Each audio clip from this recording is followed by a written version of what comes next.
Cycle को bulldozer से डर तो नहीं लगता? पिनाज जी, बुलडोजर को किसी से डर नहीं लगता है? नहीं, साइकिल को पूछ रही हूँ, बुलडोजर का तो नहीं लगता है सर। हमें किसी से डर नहीं लगता। अच्छा, हमें किसी से डर नहीं लगता। अच्छा। हमें डर ये लगता है कि इस देश और प्रदेश की जो कानून व्यवस्था है उसे सही कैसे किया जाएगा। ठीक है। अगर आप बुलडोजर एक्शन को सही मानती हैं तो बुलडोजर एक्शन के बाद इस प्रदेश की कानून व्यवस्था सुधर जानी चाहिए थी। लेकिन आपने जिस सूर्या चौहान की बात कही वो बेहद निंदनीय घटना है और उस घटना में जो भी दोषी है उसके खिलाफ सख्त से सख्त कार्रवाई हो और ऐसी कार्रवाई हो पूरी दुनिया देखे। लेकिन सवाल फिर दूसरा उठता है कि गोपाल शर्मा की भी हत्या हुई, उसमें लॉ एंड ऑर्डर कहां खड़ा हुआ है, हम उस पर भी बात कर सकते हैं। अंकिता भंडारी को कोई नहीं भूलता इस देश का। अंकिता भंडारी के जो दोषी है उनके घर बुलडोजर चला कि नहीं चला, हाफ इनकाउंटर हुआ कि नहीं हुआ, फुल इनकाउंटर हुआ कि नहीं हुआ है, सवाल उस पर खड़ा होता है।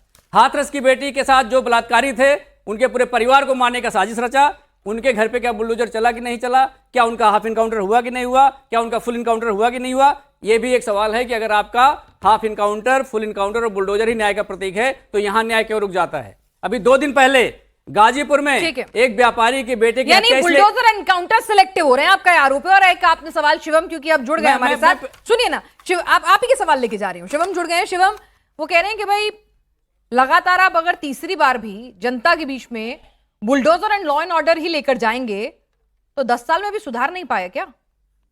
लॉ एंड ऑर्डर आपके लिए छोटा विषय है? नहीं, सुधार नहीं पाए भाई, अब तक तो दुरुस्त हो जाना चाहिए था। वो ये कह रहे हैं कि इस बार भी यही मॉडल लेके जा रहे हैं, bulldozer, surrender, encounter. Ongoing process है। जिस दिन गुंडे गुंडागर्दी करना बंद कर देंगे उस दिन हम उनका इलाज करना बंद कर देंगे। अभी तो फिलहाल तरीका यही है जी। और किसी को इस बात में कोई गलतफहमी रहनी नहीं चाहिए कि ये नहीं होगा। अब आज की घटना पर आते हैं।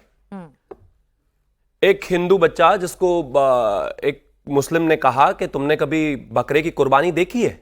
उसने कहा नहीं देखी। कहता आओ दिखाते हैं आपको। अंदर जाकर उसको चाकू मारा और घुमा दिया और उसको वहीं का वहीं खत्म कर दिया। यह है हमारे आंखों के सामने डरा हुआ मुसलमान, माइनॉरिटी, जिसको बहुत परेशानी है, जिसको बहुत प्रताड़नाएं हैं, जिसको बहुत तंग किया जाता है इस देश में। वो इतना डरा हुआ है कि वो चाकू मार दे रहा है। वो इतना डरा हुआ है कि वो पुलिस से भी जो है हमला करने की कोशिश करता है। वो इतना डरा हुआ है कि उसको कानून व्यवस्था का खौफ नहीं है। और फिर लोग कहते हैं कि जब वो पुलिस के ऊपर पत्थर चलाए या पुलिस को मारने का प्रयास करे, नहीं एनकाउंटर क्यों हो गया, क्या करें उसकी? भाई हमारे पास आरती तो है नहीं, थाली तो है नहीं कि उसकी आरती उतार दे। भाई अगर कोई इस तरह का काम करेगा, कानून व्यवस्था से खेलेगा, दिन के उजाले में किसी का कत्ल करेगा, तो माफ कीजिए उसको नहीं बख्शा जाएगा। इनकी सरकारों में ऐसा होता होगा, हमारे में नहीं होगा। कि आप लोग देखकर, धर्म जाति देखकर बुलडोजर चलाते हैं और एनकाउंटर करते हैं। नाम भी गिनाए इन्होंने कि कई लोग और हैं, सख्त सजा उनको तो नहीं मिलती, बुलडोजर उनके यहाँ तो नहीं चलता, उनके यहाँ तो एनकाउंटर नहीं होते। कौन बोल रहा है? वो मुस्लिम बोल रहा है या समाजवादी? पर खैर दोनों एक ही तो है, अलग अलग कहां है? मतलब अपनी राय, मतलब एक ही है वो, उसमें क्या?